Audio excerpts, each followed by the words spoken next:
Welcome to the Deep Dive. Today we're jumping into a fascinating look at a stack of sources you've shared. These are excerpts from a YouTube video transcript all about the journey of Mr. Beast. That's right. And our mission here really is to cut straight to the heart of it. We're going to try and pull out the key moments, the motivations behind them, the strategies that really defined his path. And track how his focus shifted over time, Right. using only what's in these sources. Exactly. Just the insights shared here. It's quite a story. Okay, so let's start unpacking this, going right back to the start. Because when you hear Mr. Beast now, you probably think, huge scale, massive money. Right. But these sources push back hard on that trust fund baity idea people sometimes have. Oh, absolutely. The sources are very clear on that. His background was much more grounded. His mom was in the military, a single mom. Right. And they moved around quite a bit. There wasn't any kind of inherited wealth, just a pretty normal, maybe even tough upbringing in Eastern North Carolina. And personality-wise, not exactly Mr. Confident from day one, based on this. No, not at all. Described as quite shy, actually. Someone who didn't naturally, enjoy being around lots of people. But there's this other side mentioned, this really intense, almost obsessive personality trait. Yes, that comes through really strongly as a key driver. When he likes something, it just consumes his life, is how it's put. Like baseball initially. Baseball is the first big one, yeah. Totally dedicated. But even then, the shyness made some parts of it, awkward for him. So baseball. Yeah. And then YouTube becomes the obsession. And those early YouTube days sound, they sound rough. Massively rough. He started so young, like 12, maybe 14. And the sources are blunt. The videos were horrible at first. Yeah. And he just ground it out for years, literally years, making basically no money, just scraps, as the source says. And the gear he was using? Yeah. The sources paint a picture there, too. Oh, yeah. Totally DIY. Like a crappy hand-me-down laptop from his brother, apparently. A terrible Windows phone for filming. And this green screen he sort of rigged up on a tripod made of, random stuff because he was kind of poor. Had to save up forever just for the basics. Exactly. And learning everything himself, editing, pacing videos, just figuring it all out from scratch. So this really underscores that it wasn't overnight success. It was just brutal persistence, right, with almost nothing to start with. Well, precisely. It shows you don't need the best gear or, some innate talent right away. You need that drive. That willingness to just do it with whatever you've got. Those horrible videos and years of making scraps. Yeah. That's the foundation. According to these sources, yeah. That seems to be the bedrock. And then, while he's in this grind around 15, this major health issue hits, Crohn's disease. Yeah, that diagnosis. Yeah. Described as earth-shattering. Really severe symptoms, pain, no energy, huge weight loss. Dropped from 180 pounds to like 139 at 6'2". Yeah, it became like a frail little twig. And in baseball, his first obsession was just impossible. Pure torture to even try. So that door closes. And he basically said, all right, done with that, and just went completely all in on YouTube. It was a pivot forced by circumstance, really. And what about the shyness? Because being a YouTuber usually involves talking, right? Yeah, that was a huge hurdle for him, apparently. He didn't like talking much, but he just pushed through because he wanted it so badly. Made himself upload consistently. Every other day, yeah.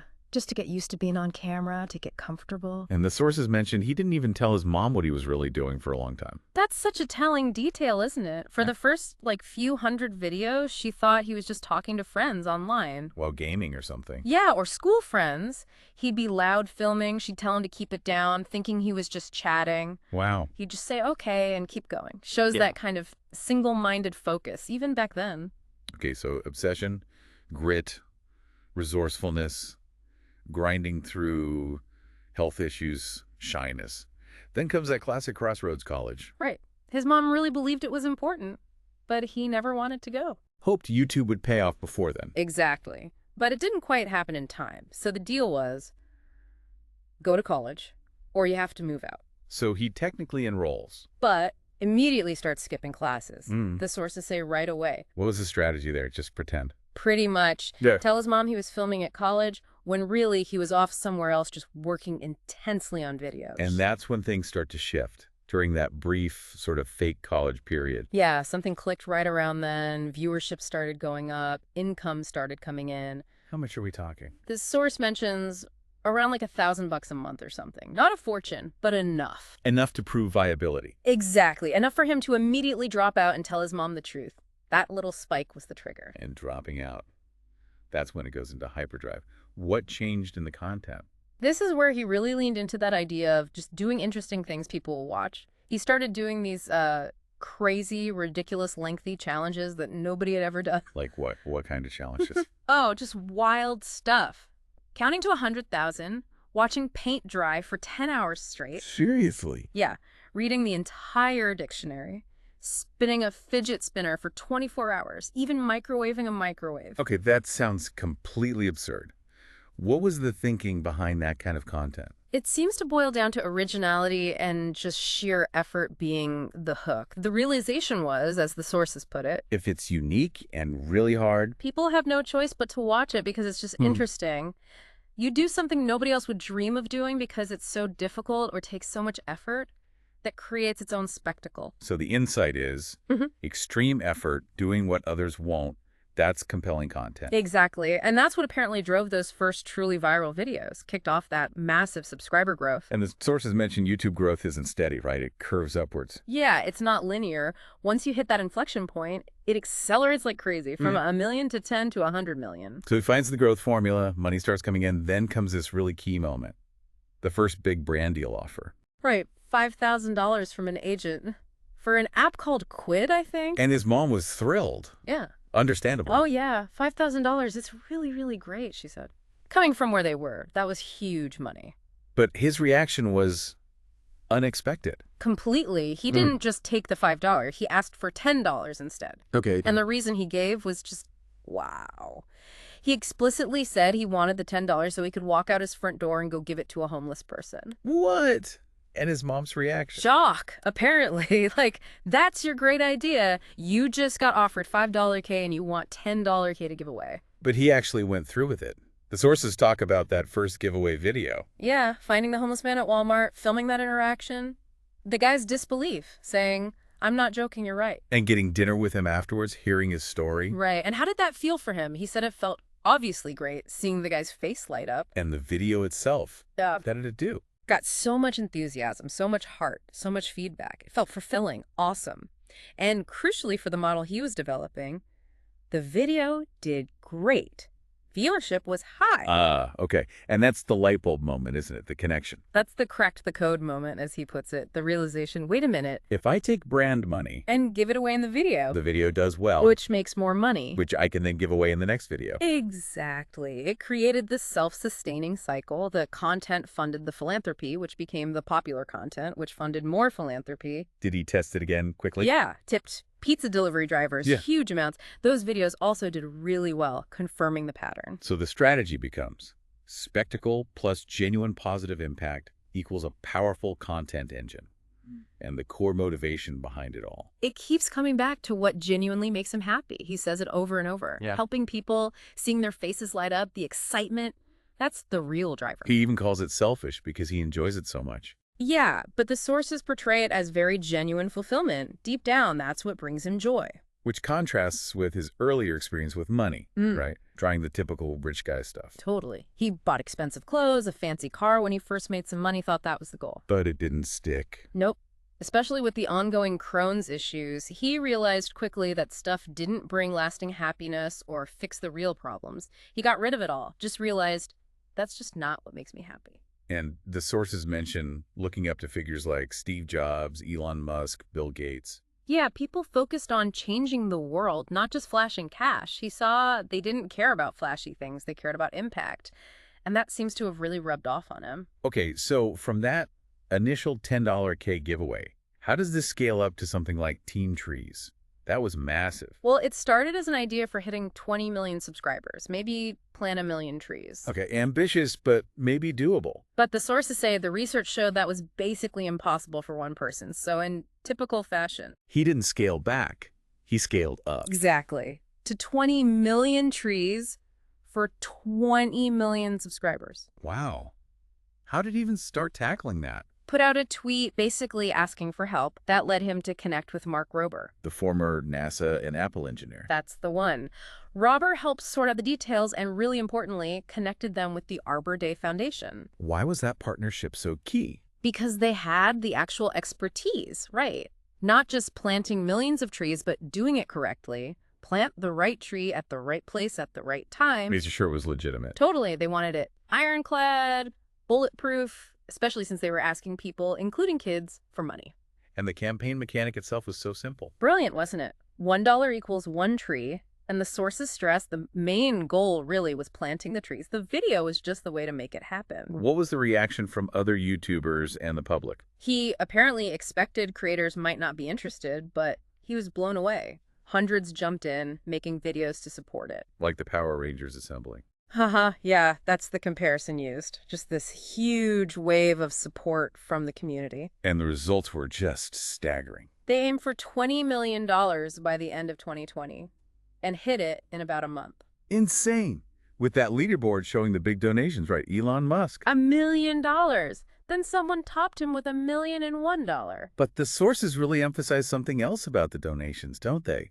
It wasn't just the whales. This is such a key point. The median donation was just $4. $4, like pocket money. Exactly. Yeah. Tooth fairy money, 6th grade bake sale money. The real power, the sources argue, was millions of ordinary people, lots of kids, chipping in. It showed the internet could mobilize for real positive change. And the impact wasn't just the trees planted. No, the sources suggested actually changed behavior, fostered a sense of teamwork. Kids who donated felt like they were on team trees. More likely to turn off lights, call out littering. Yeah, that kind of thing. A real sense of belonging and shared purpose. Okay, so team trees is huge. Moving forward from that, the sources describe the philanthropy scaling up even more, especially recently. Yeah, during the pandemic, for example, they really increased efforts to help people hit hard financially. Like those Zoom giveaways. Right, giving $10K randomly to people who'd lost jobs. Over 250K just in one video. And partnering with Smithfield Foods to donate 2 million meals in his local area, Eastern NC, when there were meat shortages. And the ways of giving just keep getting bigger and more creative. Absolutely. You see videos where they buy out entire stores. And just donate everything. To food banks, shelters, yeah. Or just handing out credit cards for people to buy whatever they need. It's become more direct. That world's first free restaurant idea sounds like another one of those high-effort, large-scale projects. It fits the pattern, definitely. Rented a restaurant, lines went for miles, apparently. Had to give away cash and consoles just to manage the crowd. While food was cooking, yeah. Just trying to help as many people as possible on a massive scale. And this is all leading towards a more structured approach now, with Beast Philanthropy. That seems like the next major evolution. It's a separate YouTube channel where, and this is critical, 100% of the revenue ads, brand deals, merch goes directly to running their own food bank. A food bank and warehouse. Yeah, holding over 50,000 pounds of food. The content literally is the food bank operation. So every view helps fund it directly. Every view on this channel is literally putting food in people's mouths. That's the concept. The goal is to figure out how to run it super efficiently, then scale that model. Across the U.S., maybe internationally. That's the aim, supporting tens of thousands of families. It's about learning how to help effectively at scale. And the long-term vision described in the sources, where does this all lead? It's huge. Keep scaling with future earnings, talking tens, hundreds of millions, even billions eventually. And that? Maybe when he's older, like 50 or so, use that wealth to open thousands of homeless shelters or food banks. The ambition is just enormous. So that core principle, the one that clicked with the first $10K giveaway, that's still the driving force. It really seems to be. Using that influence to genuinely try and make the world better. And importantly, making it seem normal, even cool to help others. He thinks positivity can be entertaining too. Yeah, he believes it can be just as interesting as negativity, maybe even more so, though possibly harder to create. And he sees the ripple effect, how it inspires kids, other creators. And it's not just about these massive projects, right?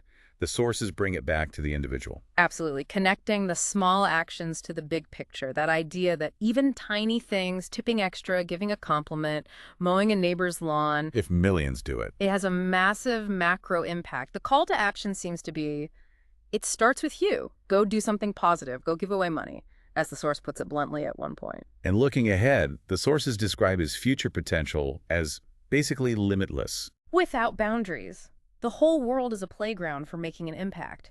It's about constantly finding new ways to scale the helping, driven by that personal fulfillment it brings. Okay, so let's try and pull these threads together. We started with this shy kid, kind of poor makeshift gear. Obsessed, grinding for years, facing major health issues. who then figures out this formula for explosive YouTube growth through extreme effort and originality. And then pivots that success into this unique model where the content funds the philanthropy, which is the content. Scaling up from $10 cake giveaways to massive projects like Team Trees, and now building a dedicated philanthropic organization. Driven by this core belief that helping others is what brings genuine happiness, far more than material things. So, for you listening right now, what are the takeaways from this deep dive? Well, think about that relentless passion, right?